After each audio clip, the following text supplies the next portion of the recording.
What's up, guys? In this video, I want to do a Q&A. I made a post not too long ago, I think like a few days ago. I'm going to read the comments off, the questions off, and then for any questions that you guys want to have for next week, I want to make a weekly series of this. Just drop your questions down below for this video, and then for next week, I'll pick the questions out from this comment section. So let's get into the first one. It's by Eon Medford. How will mass adoption and institutional money impact the 4 to 5 year cycles, and particularly how will it impact profit taking in this cycle? So I actually touched on this in one of my recent videos. So with this ETF now passed, and I see it on Robinhood, they have Grayscale, and I see all these different platforms. When it comes to institutions coming into this market, they're going to have clients and they themselves are going to buy and hold for a long time. Institutions and smart money, they're not traders. They don't just flip crypto. I mean, yes, some will take profits this cycle, but because institutions are going to flood the market with money, and we're going to see more mass adoption take place with regulation clamping down, I expect crypto down the road to be had the diminishing returns, which is expected, obviously, because the market cap of Bitcoin and crypto just keeps growing, but also because once the market gets more established, it's going to be more secure, more trustworthy, more eyes in it, more money in it, and it's going to have lower gains over time. So it's going to be more like the stock market, but it's still going to produce better gains than stocks, but it's going to be a little less volatile like the stock market. So that's where I see the market heading in 4 to 5 years. I mean, 2030, anything can happen, but I do see regulation taking place, more money coming into this market, less rug pulls, and less, volatility. So that's where my projection goes for that crypto. Second question is from Braz4544. What are your thoughts on Beam? It's my third biggest bag next to HBAR and Kaspa. I don't know anything about Beam. If you believe in it, you believe in it. Your conviction matters over me. So yeah. Next one. OM. Do you think Yotoshi will recover? Also, what is your opinion on? Okay, second one, no. I heard of that. That's a freaking joke. I would never invest into that. Yotoshi, it could, maybe not. When you invest into any meme coin, you have to expect as if your money's already gone, as if they're already rugged, Meme coins are literally just that lottery. If you go to your lottery today, do you spend $10 and expect to come back in a week and say, hey, do I have at least $5? No, your money's gone. So could recover maybe. If you're investing into it though, just obviously use caution. Next one is KD Brown. Hey John, would you sell your Casper or would you sell all of it and buy back in for the next bear market? So my plan is to sell everything. This bull cycle, sell everything and then buy back in the bear market. I know some people are choosing to hodl through this bull cycle, sell in 2030, no interest in that. And some people are going to hold a small bag and just keep it forever. For me, if I'm up a lot of money, I'd rather just take the profits, sell everything, and then buy back in next bear cycle. We're going to see more bear markets. Assets don't just run up like this forever. And so my plan for Kaspa, just like any other crypto, is to sell it, take profits, and then buy back in next bear market. Next one up is by the Hydrated Man. Hey, John, thanks for everything. Can you cover Hydra? It's a layer 2. I mean, this is not really a question. If it's a layer 2, cool, that's good. I'll take a look at it, but I'm not going to just make a video because you're holding it or because you want me to. Listen, guys, these Q&As are more for helping you. I'm not going to just talk about a crypto because it's your biggest bag or because you want me to. This is more to help you guys become better investors. So let's move on to Sportman 1984. Hey, dude, I have one of my bags packed, been loading for the past 12 months. I have 4K in funds to play with. Would you personally buy a couple ETH and hope it pops off first, but take out profit and then invest it back into altcoins? Or would you just invest the 4K into more layer 2s, etc.? Great content as always. I would not invest into Ethereum to just trade it less than a year later. You're going to get short-term capital gains tax, which will impact your profits if you even have any by that point. I would just focus on getting a utility play that you want to buy and hold for the remainder of the cycle. I never invest into cryptos like that. I'm going to buy Bitcoin now so I can, sell it in 2 months and buy alts. I don't do that. I rather just buy the crypto that I've been looking at for a while on my watch list. Layer 2s are fine. I'm not personally too impressed with the majority of them. They have high inflation, bad tokenomics, but there are pretty good layer 2s out there. Just, make sure you research. Layer ones, layer twos, you can do some AI if you like AI. You can do some exchange cryptos if you want to invest into exchanges, high risk, high reward. For me, I look for utilities. So I think that's probably where you want to look for when it comes to allocating those funds. I can't tell you specifically what to buy because I'm not a financial advisor, but I would say if you're going towards the path of utility, you really can't go wrong. Next up is by Michelle. How do you do your price predictions regarding Caspa and other cryptos in general? Great question. So when it comes to price predictions, I check the previous all-time charts. I check the crypto itself, what they've been doing. If it's a layer one, do they have an active ecosystem? Are they growing? Where do the majority of retail investors say it's going? What's the tokenomics like? If they have low inflation, fully diluted market caps and low supplies, I try to gauge it from other cryptos that have similar supplies, similar inflation. There's a lot of things to factor into it, right? If you have a crypto that has, 20 billion total supply, but it only has 5% circulating, yes, it could, move faster, but you're going to see more of a dump. So you got to factor in all these things with the inflation, tokenomics, where the majority of retail say it's going. Every time retail says a certain crypto is going to a certain price, I always set my price predictions usually before that, because the majority of retail will be holding the bag. They always do every cycle, and the institutions of smart money will literally sell right before the majority of retail does. So price predictions are literally like crystal balls. No one knows what's going to happen. They're literally just that, like guesstimations, which is why when I try to give a price prediction for a particular crypto, I usually base it off previous price action, previous cryptos in similar scenarios, retail predictions, and tokenomics and inflation. And then even from there, I try to give it a broad range so I can kind of determine where I see it go myself. So I really hope that helped answer that question. I know it's very confusing, but yeah, it's all a guesstimation at the end of the day. Next up, we got Classik. What is with the woods? Is it a park? Are you trespassing? Many questions. No, I'm not trespassing. No, it's not a park. I like walking through the woods. I feel like it's peaceful. It's calming. I see the deer. I see the birds. And it helps give me clarity. Like my thoughts sort of flow easier when I'm talking. And it just feels nice. You breathe in the fresh air. It's outside. It gets my steps in. I'm very big into health and fitness, so I kind of like having a different perspective when I go out into the woods. So that's why I like doing that. Vegan Trove, 3 questions. Okay, 3. I'll try to answer all of them. Will BlackRock try to control Kaspa as it's trying to do with Bitcoin? I wouldn't say it's trying to control Bitcoin. They just know Bitcoin's the best crypto, so they want to, have their ETF. Could they control it? Maybe. I mean, Casper is so far away from that kind of adoption that I wouldn't even be concerned about that. Second question, will the U.S. ban self-custody? I don't see how they can do that. I mean, I don't see that because self-custody is individual to us. I mean, could they do it? Maybe they could find a way to try to do it. Will they actually do it? Do I believe so? No, I don't. Third question. John, I know you think TA is rubbish, but would you consider following Master Trader? And I'm not going to answer your third question because it's trying to shout some trader out, and I don't like advertising people I don't know. JCast, what is your Caspa cash out plan for 2024, 2025, and when do you see the peak of the market this cycle? Thanks. So my plan is to take my initial investment out first. I think Caspa minimum, and I mean like ultra conservative, is going to hit $1. When it hits that point, I'm going to look to take my initial investment out. When you take that initial investment out, your risk goes out with it. Depending where Caspa is, when Bitcoin starts peaking, I will evaluate that decision further. Like, for example, if Bitcoin's hitting 100K and Caspa's like 50 cents, then I know that eventually they're going to put profits in there and it could very well hit like $2 first. Who knows? So a lot of this is guesstimation, but I am looking to take my initial investment out at around $1. And then from there, I'll probably DCA out.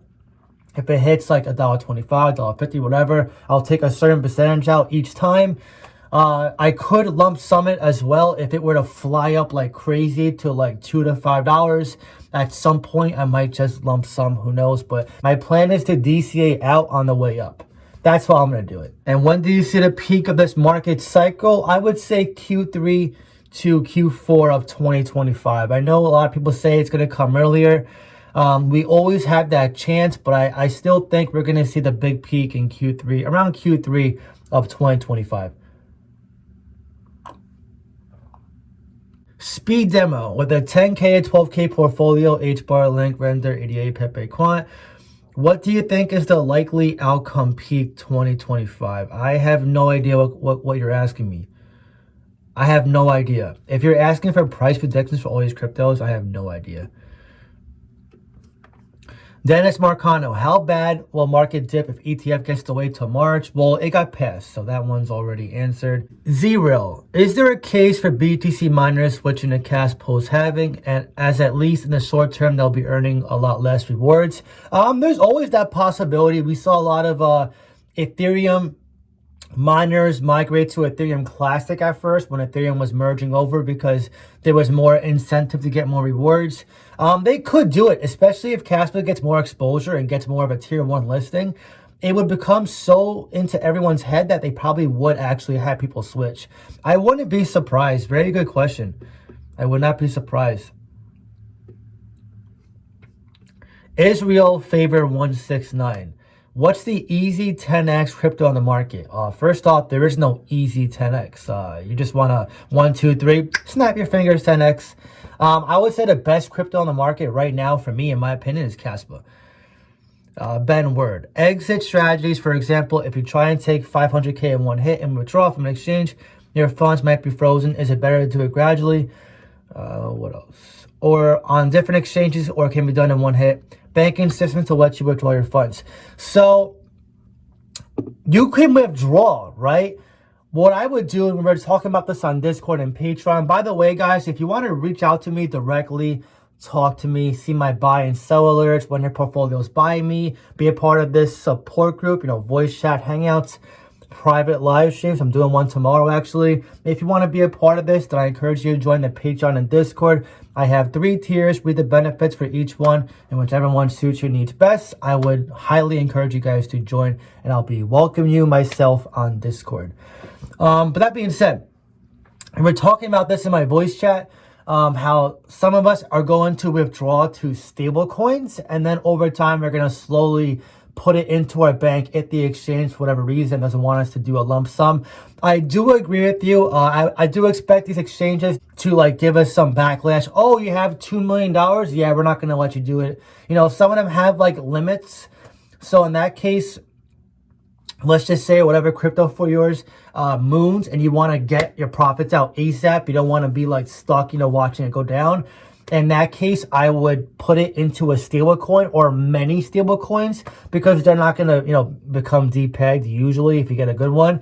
And then over time, you can just put it out into your bank account. I would be at my bank and try to wire transfer. I'd be talking to my bank customer service, and I would try to find a customer service rep for the exchange and try to get the transition into a smooth place into my bank. That's what I'm going to look to do. Obviously, we'll have more clarity as we get closer to this. You could do different exchanges as well. That's probably fine. It's probably actually a better strategy. Yeah, you're going to see some banks obviously go, what the hell's going on here? No one's just going to take 500K and no questions asked. So yeah, you want to make sure you're in contact with your bank and obviously the exchange you're trying to sell on while you're doing it. Great question. Michael, what do you think about Casper? It's okay. Casper, to me, had an ICO. I don't really see anything great about it. I do know they want to work with enterprise clients, which is cool, but I like Kaspa better. And because I have Kaspa and Ethereum and Algorand and HBAR, I don't feel the need to add Casper to my portfolio as well. So could it be fine? Maybe. Do I want to hold it? No, I think Kaspa is better. You said 50% of your portfolio is Quant. Do you believe that Quant is a safe 10x? I do think Quant's going to 10x from here at the very least. My other main altcoins are HBAR, Kaspa, Casper, VeChain, and Chronos. Those are fine. Like I said, if you're not comfortable with this 50% in Quant, and that's why you're asking to save 10x, then I would bring the allocation down. You want to make sure you're okay with the risk. It's your money, not my money, right? So asking me to get confirmation bias on Quant is not going to help you, because if Quant goes down tomorrow 20%, you're going to be freaking out or asking me again. So if you're not comfortable with 50% in Quant, then you figure out what you are comfortable with and then fix that yourself. Michael, you said again, I'm a big fan of you, made me richer already. Very glad to hear that. Thank you so much. Could you review portfolios? Only on my whale tier for Patreon and Discord. I'm not going to do that here. I just want to have simple questions. But yeah, if you're interested, definitely join the whale tier, and then I'll be happy to give you a portfolio there. Mousetrap, that's an interesting name. Hi, Jay. I've been DCing into XRP since 2021. It's my largest bag. I'm starting to lose all hope with it, even after K's help. I get it. I have 2 coworkers, and one of them has been DCing into XRP for just as long as you, if not longer. He's actually up in profit because he was an early investor. He was buying it when it was like in a 20-cent range. If you're losing conviction on price action, my advice to you, my non-financial advice to you, is just weather the storm. If you're up in profit, weather the storm. However, if you're losing conviction on XRP, then that's where you gotta look to find a crypto that you believe in more. But what I'm concerned about with you is, why are you losing conviction? Is it because the price is flat? Is it because the inflation is high? Or because you just think it's not a good crypto anymore? If you think the crypto is bad and you don't think it's gonna make a new all-time high, whatever, then that's okay. You consolidate into what you believe in. Personally, I was holding a very small bag of XRP. I consolidated into Kaspa because I believe Kaspa was a better asset. I still do. And I wasn't holding 100,000 XRP in profit. I wasn't. So I was telling my coworker this too, because he asked me, he's holding a lot of XRP. If you're holding like 100K plus and you're in profit already, I would personally hold it if it was me. However, if you're holding a small bag, maybe you're down a little bit, or you're like breaking even, or it's not enough to change your life, then I would look to consolidate it into a faster moving vehicle that you do believe in. But be warned, if you consolidate your XRP into another crypto and that crypto tanks or XRP moons, you have to be willing to deal with those consequences. XRP, I still believe it's a good crypto. Even though I sold it, I still think it's fine. But I know the majority of people are panicking right now with it. So make sure you sleep on it. You don't make this decision with emotion, because it sounds like you're kind of like panicking a little bit. And then when you wake up, you can decide for yourself what you want to do. AP, can you please do a video on what exactly the Bitcoin ETF is and how it affects the future? So a Bitcoin ETF, an ETF is an exchange trade fund. For the stock market, think of it as a collection of stocks. Like crypto, you have Bitcoin, you got Ethereum, you have Cardano. So an ETF is like all of them combined. It minimizes the volatility of investing into just one asset, and it gives you expected easier, rewards. Like your volatility is minimized, you have exposure, and therefore it's ideal for risk-averse investors. Now, the Bitcoin ETF that you saw just get passed, and now gives people that invest into only stocks or other ETFs for stocks, or other markets who don't want to have, real risky exposure to altcoins. It gives them now an avenue to invest into crypto, but specifically Bitcoin in the ETF, which is going to be minimized. They're going to see slower gains over time, but it gives them the exposure that they want to get those gains without getting rug pulled or scammed. How it works in stocks is, if you have an ETF, like for example, VOO, it's your top 500 companies in the US together. If one company goes bankrupt or 10 goes bankrupt, it doesn't impact the price of that ETF to where it goes down like this. Literally, those 2 companies or 10 companies will just get omitted, and then 10 more will take their place, and the volatility will be minimized. So that's the huge draw to ETFs. It'll draw new money in, older money in, risk-averse money in, institutional money in, smart money in, and people that don't want to invest into like altcoins or even Bitcoin itself but want exposure to the overall market. AP again, last question of the day. How long do you expect for altcoins to pump after BTC reaches all-time high? Great question. Honestly, no one knows. You have to watch it like a hawk, right? Once you see Bitcoin starting to go down and you see Ethereum going up, once Ethereum starts outpacing Bitcoin and then you see Cardano flying, like your large caps flying, your mid caps, your low caps, that's when we're in altcoin season. No one knows how long it's going to be after Bitcoin peaks. Usually it's right when the whales and smart money think this is the top of Bitcoin. Let's take profit. So it could be 70K, 80K, 100K, 120, 150K. No one knows. So once you see Bitcoin going down, that's when you know altcoins are starting to pump or going to eventually pump very quick. Anyways, that wraps up today's weekly Q&A. Like I said at the start of this video, any questions you guys have for next week's Q&A, just drop them down below for this video, and I'll be more than happy to help you guys next week. With that being said, don't forget to check out Patreon and Discord. If you guys are interested, I would love to see you there. If you guys enjoyed this video, please leave a like. Really helps so much. That being said, I hope you have a great day, and I'll see you in the next video.